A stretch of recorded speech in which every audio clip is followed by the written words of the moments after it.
Best পিকচাৰৰ photo নলগালে পুৰণি বছৰটো যাব নোখোজে আৰু মদে মাংসই নাখালে নতুন বছৰটো আহিব নোখোজে। যোৱা বছৰ ভাল দিনৰ শুভেচ্ছাৰে সকলোৱে টাইমলাইন আৰু ইনবক্স গেলাই দিছিল, কিন্তু ভাল দিনৰ বাপ ভাই এক কৰি কৰোনা ভাইৰাছে সুধিলে স্বাগত নাই কৰোগে আপ হামাৰা।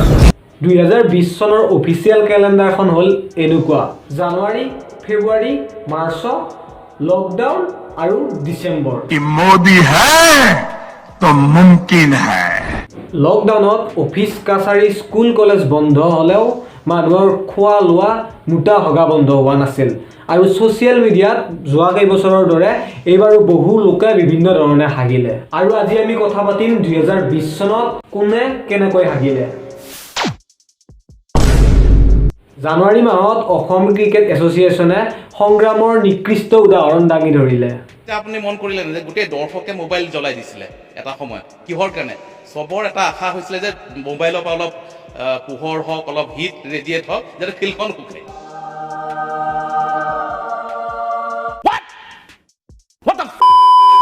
এছিয়াৰ এনে কাণ্ড কাৰখানা দেখি অনন্যা পাণ্ডে যথেষ্ট অনুপ্ৰাণিত হয়। मोदी है तो मुमकिन है। डिफरेंस यही है कि जहाँ हमारे सपने पूरे होते हैं वहाँ इनका स्ट्रगल शुरू होता है। ইহঁত মহাৰ ষ্ট্ৰাগল কাহিনী শুনি নাগৰিকত্ব সংশোধনী বিলৰ বিৰোধিতা কৰা আৰু সেই বিলৰ বিৰোধিতা প্ৰদৰ্শন কৰিবলৈ সৰ্বানন্দক হেঁচা মাৰি ধৰা কমৰেড জুবিন গাৰ্গ দাদাই এনেকৈ ক'বলৈ বাধ্য হয়, কিয় একা হৈ কৰিলে ফেব্ৰুৱাৰীত আমি কৰোনাৰ বিষয়ে অলপ চলপ পঢ়িব আৰু শুনিব পাইছিলোঁ, কিন্তু লক্ষীদা আৰু তামোল বেপাৰীৰ যুঁজত কৰোনাৰ মৰণ। শক্তি কিন্তু মোৰো আছে। এটাই কথা কৈছো তোমাক, দাদাগিৰি কৰি কথা নকবা, ডেট হৈ যাবা এতিয়া। মই টিউচকৰ হ'ব পাৰো, চিঙি দিম মন না। ফেব্ৰুৱাৰীত লক্ষীদা ইমানেই হিট হ'ল যে মানুহে কৰোনাক কাল বুলিও নাভাবিলে। মানুহে লাখ টকা পালেও সুখী হ'ব নোৱাৰে।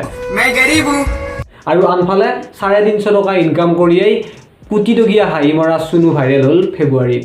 आप जोमेटो में कितने पैसे कमा लेते हो? 350 डेली का इंसेंटिव लगा के? और कितने घंटे काम करते हो? 12 घंटे। মাৰ্চ মাহত মানুহবিলাক অলপ অলপকৈ কৰোনাৰ ভয়ত ভিতৰ হ'বলৈ ষ্টাৰ্ট কৰিছিল।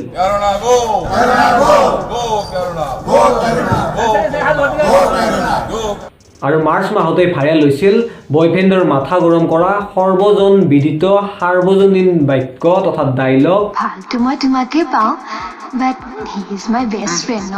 এই ক্ষেত্ৰত চবেই সেই ছোৱালীজনীৰ কেৰেক্টাৰটোক ট্ৰল কৰি মিম বনাইছিল আৰু তাকে দেখি নেহা ৰূপিয়াই ক'লে, It's her choice. এপ্ৰিলত আমি লকডাউন মহোৎসৱ উপলক্ষে ঘৰতে বহি মোবাইলটোত চাইনাক গালি দি আছিলোঁ আৰু ঠিক সেই সময়তে মোদী ডাঙৰীয়াই গোটেই দেশবাসীক আহ্বান কৰিলে আৰু ঘৰত বহি থকা বেকাৰ জনতাই নমুনাগিৰি প্ৰদৰ্শন কৰিব ধৰিলে।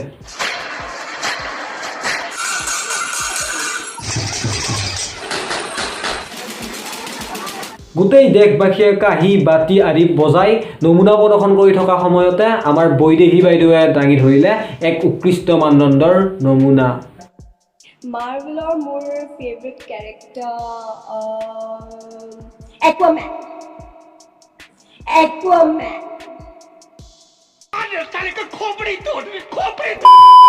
লকডাউনৰ মাজত দুৰ্বল GDPৰ দায়িত্ব গ্ৰহণ কৰিছিল আমাৰ মদাহী সন্থাই আৰু লকডাউনত বৰ হৈ থকা বেকাৰ জনতাৰ মনোৰঞ্জনৰ দায়িত্ব লোৱা এহাল টিকটকাৰে কোৱাৰেণ্টাইন চেণ্টাৰতে অসমক ৰিপ্ৰেজেণ্ট কৰি পেলায়।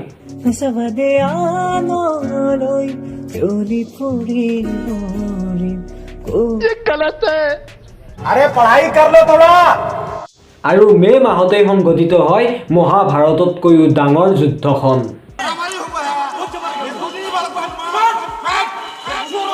আৰু অসমীয়া টিকটকাৰসকলে অসমক ৰিপ্ৰেজেণ্ট কৰাৰ উদ্দেশ্যৰে ঘৰতে বহি নাথাকি এই যুদ্ধত অংশগ্ৰহণ কৰিলে।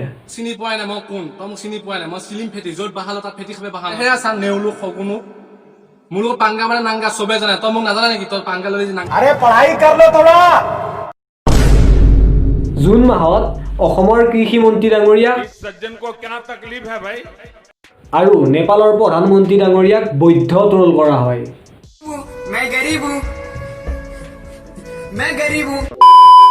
আৰু জুন মাহতে আমাৰ কিছুমান শিল্পীৰ চকুত চকু পানী উলিয়াই আৰু সাধাৰণ জনতাৰ মুখত হাঁহি বিৰিঙাই আহে সেইটো ডাঙৰ নিউজ টিকটক বেন खत्म bye bye tata good bye गया আৰু টিকটক আৰু টিকটকাৰ দেখিলে এলাৰ্জি হোৱা মানুহবিলাকে ক'লে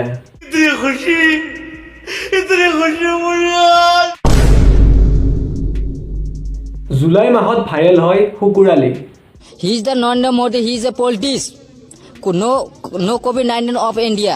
He is the non-politics. I am the politics 2020 outwell election 24. শুকুৰালিৰ এইটো ভিডিঅ' ভাইৰেল হোৱাৰ পিছত মানুহে তাক ট্ৰোল কৰিছিল ঠাট্টা কৰিছিল ইটিকিং কৰিছিল উপলুঙা কৰিছিল কিন্তু শুকুৰালিয়ে এইবোৰ কথালৈ ভ্ৰূক্ষেপ নকৰি নিজৰ ৰাস্তাত অকলহৰে গতি কৰিলে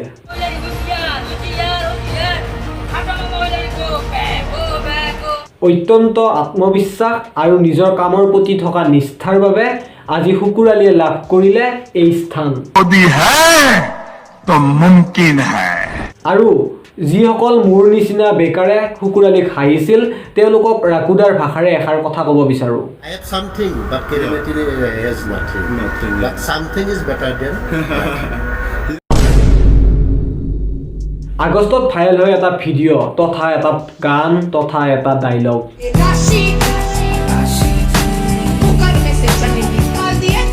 এই ডাইলগটো ইমানেই হাইলাইট হ'ল যে ই ছ'চিয়েল মিডিয়াতে সীমাবদ্ধ নাথাকি नेशनल मीडिया वाले कोई ये राशि कुकर में से चने निकाल दिए और खाली कुकर गैस पे चढ़ा दिया है আগষ্টত আৰু এটা মিম বহুত বেছি ভাইৰেল হৈছিল বিনোদ প্ৰথমে বিনোদ বুলি ক'লে কিবা এটা ফানি লাগিছিল তাৰ পিছত কিছুমান মানুহে কুল লাগিবৰ বাবে যতে ততে যেতিয়াই বিনোদ কৰি আটা বাঢ়িব ধৰিলে আৰু হাঁহিব ধৰিলে আৰু লাহে লাহে এইটো কামৰ লগা হ'ল ৰাজনৈতিক দলৰ প্ৰতিশ্ৰুতি হজম হ'ব কিন্তু ইমান ক্ৰিঞ্জ মোৰ দ্বাৰা হজম নহয়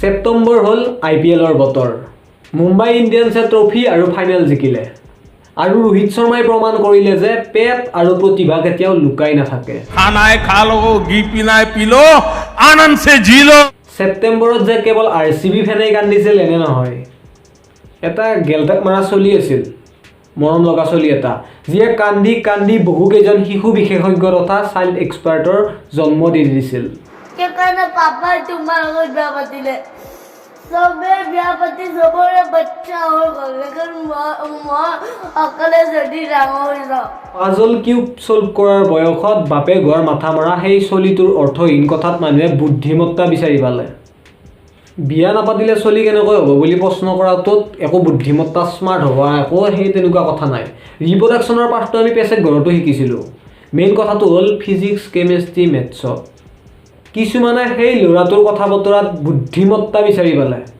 আৰু কিছুমানে বিচাৰি পালে সেই ডায়েপাৰ পিন্ধা ল'ৰাটোৰ কথা বতৰাত ৰেপিষ্টৰ মানসিকতা कौन है ये लोग कहां से आते हैं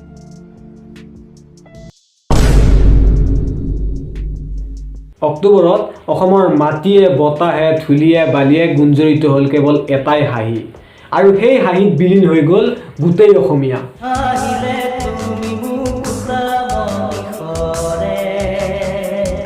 নৱেম্বৰত হিট হ'ল এটা গান অসমৰ মানুহে বুকুৰ ফুল কি বস্তু বুজি পোৱা নাছিল আৰু দেন ছাডেনলি দিছ গাৰ্ল মনালিছা এৰাইভছ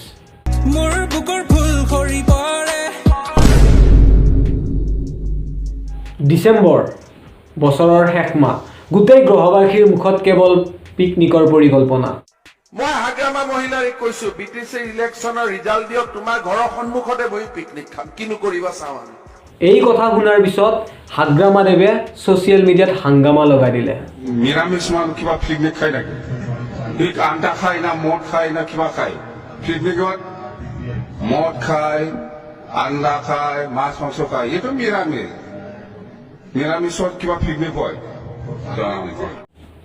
বহুতে বহু ধৰণে বছৰটো মস্তি মজাক কৰি পাৰ কৰিলে কিন্তু অৰিজিনেল মজাটো গোটেই লাষ্টত দি দিলে আমাৰ নেহা কক্কৰ বাইদেৱে मोदी है तो मुमकिन है ছ'চিয়েল মিডিয়াৰ প্ৰেগনেঞ্চি এক্সপাৰ্টসকলক আৰু আমাৰ ছেটেলাইট মিডিয়াৰ এষ্ট্ৰলজি এক্সপাৰ্টসকলক বুঢ়া আঙুলি দেখাই নেহাৰি দিয়ে ঘোষণা কৰিলে এইটো এটা আছিল হেনো গানহে